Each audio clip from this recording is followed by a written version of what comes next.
ukajonim, sen aytgan narxdan $1300 qimmatga biz mana shu mashinaga servis xizmatini qilib beryapmiz. Buni obunachilar biladi, nimaga aynan shu mijozimizni 1300 bo'lsa ham olib kelganlarini sen ham bilasan. Yana bitta eslatib qo'yaman nimaga qimmatligini. Ko'rib chiqamiz.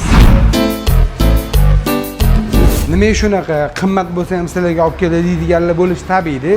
Buni asl sababi avvalambor nasib. Alloh xolagan shunaqa bo'lyapti. Rizqimiz qo'shilgan ekanda va albatta uchinchi sababi barcha ehtiyot qismlarimiz, ya'ni zapchastlarimiz hammasi sifatli bunga javob beramiz. X5, X6, X7 larni restoran qilib berganlarimizni ko'rgansizlar. Shundan ham gapirganman, zapchastlarimizning sifatliligini va gapimizga javob berishimizni. Xo'p, ko'rib turganinglar, ya'ni ehtiyot qismlari bu X5 restyling competition qiladigan barcha ehtiyot qismlari.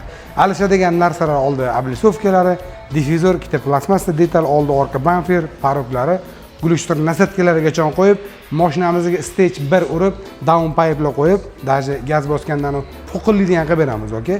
Bitta aprosni qoldiramiz, kuzatib turing. Siz ko'rayotgan mana shu ikkala diskani ham qo'ysa mashinaga dodda turadi. 22 razmerda Uski Cherokee. Xo'p, o'zini competitionda chiqadigan variantini qo'ysam mumkin, mana mashina 1 deb qoldiramiz.